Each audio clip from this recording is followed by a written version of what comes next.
Halo pemirsa TVRI, salam bangga buatan Indonesia. Senang sekali kembali kami hadir menjumpai Anda untuk menyajikan informasi seputar keragaman dan keindahan kriya dan wastra buatan anak bangsa. Ya, kali ini mengangkat tentang batik era Soekarno yang dihadirkan kembali dalam rancangan para desainer ternama Indonesia. Nah, selain itu, kita juga akan mengulas tentang gaya berkain yang sedang tren di kalangan anak muda saat ini. Wah, oke, nggak hanya itu nih. Bangga Buatan Indonesia kali ini juga akan mengajak pemirsa melihat uniknya kerajinan akar kayu jati. Kali ini bersama saya Andin Wijaya. Dan saya Oki Satrial, inilah Bangga Buatan Indonesia.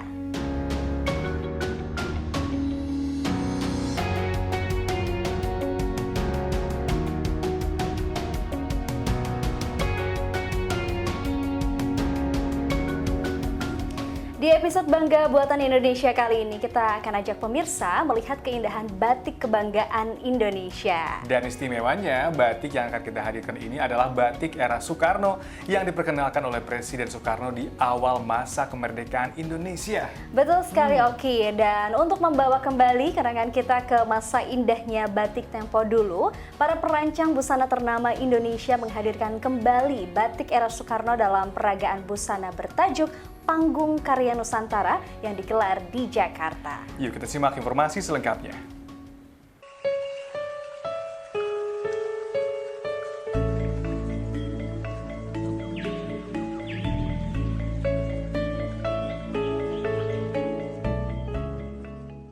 Batik yang sudah ada sejak zaman nenek moyang telah menjadi bagian penting perjalanan bangsa sebagai busana yang menemani keseharian rakyat. Termasuk pada masa awal pemerintahan Indonesia yang kala itu corak perbatikannya dominan dengan pengaruh seperti dari Jepang, Cina, Belanda hingga Arab. Melihat ketiadaan identitas Indonesia pada batik, Soekarno menginisiasi lahirnya batik nasional. Ia meminta salah seorang maestro batik agar menciptakan desain batik khas Indonesia yang dapat dianut oleh perajin batik di tengah beragamnya motif batik yang sudah ada. Bung Karno mempunyai cita-cita bagaimana Indonesia punya batik sendiri, batik ciri khas Indonesia yang lebih menggambarkan satu persatuan, kesatuan, harmonisasi dan juga ciri khas Indonesia. Jadi kemudian Bung Karno saat itu memanggil Harjonegoro atau Gothic Swan. Beliau adalah aslinya penari tapi juga memang sangat mencintai karya-karya Indonesia. Kemudian Gothic Swan diberikan tugas untuk menciptakan karya-karya batik ciri khas Indonesia. Lalu beliau mulai mengelilingi, mengunjungi sentra-sentra batik yang ada di Jawa, ya, di Solo, di Jogja, di Pekalongan, di Cirebon, dan akhirnya membuat satu karya yang tetap menjaga tradisional atau visi atau filosofi dari Indonesia, tapi juga dikemas dengan sesuatu yang sifatnya lebih harmonis atau colorful.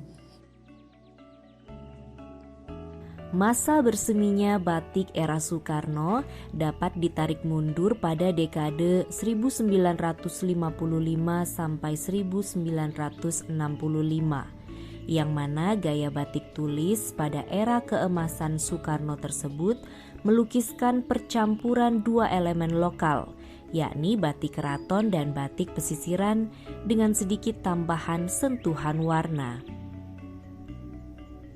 Pesona keindahan batik era Soekarno atau batik lawasan dipamerkan dalam Panggung Karya Nusantara di Sarinah, Jakarta.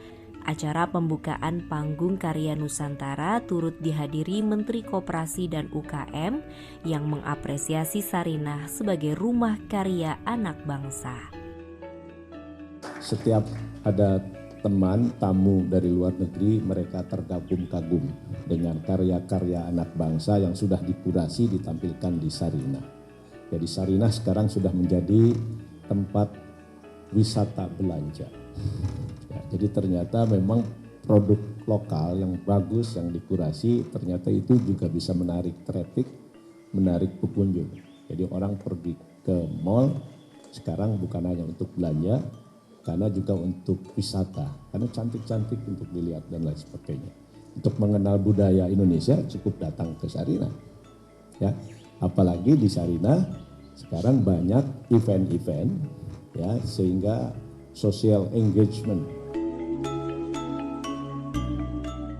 Acara pameran menghadirkan ratusan kreasi batik artisan generasi kedua dan ketiga dan juga diramaikan dengan 30 UMKM batik yang menawarkan berbagai produk batik, mulai dari lembaran kain batik hingga koleksi pakaian jadi dengan desain kekinian.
Usai jeda, kami akan kembali dengan sejumlah informasi menarik lainnya. Tetaplah bersama kami di Bangga Buatan Indonesia.